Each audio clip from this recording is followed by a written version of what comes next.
छात्र छात्री आसिला खुशी खबर। आरंभ है शहीद माधो सिंह हाथ खर्च योजना ड्रप आउट रखा सरकार लक्ष्य। जानिबा संपूर्ण खबर ता पूर्व वीडियो को लाइक और चैनल को सब्सक्राइब करनथिले एबे ही सब्सक्राइब करी पाखरे आसुथिबा घंटी चिन्ह को दबाई दियंतु।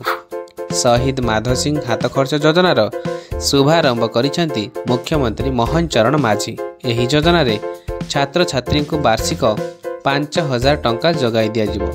राज्य रे ड्रप आउट समस्या रोकिया पाई नुआ योजना हाथ को नहीं राज्य सरकार। आदिवासी मेला रे एही योजनार शुभारंभ करिसेंती मुख्यमंत्री। तेबे एही योजना रे केउ माननकु मिलिबो टंका? प्रदर्शनी पड़िया रे नुआ योजना आरंभ करने सह पिलांकु 5000 टंका लेखाएं प्रदान करिसेंती मुख्यमंत्री।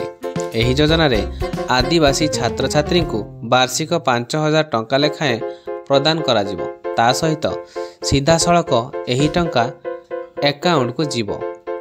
एथिरे प्राय 3 लाख नवम और 10म श्रेणी छात्र छात्री उपकृत हेबे। छात्र छात्री को पाठ प्रति उत्साह वृद्धि करने को एही योजना आरंभ करा जायछि। एही योजना पाई मोट 156 कोटी टंका व्यय बराद करा जायछि बोली मुख्यमंत्री मोहन चरण माझी सूचना दैछन्ति।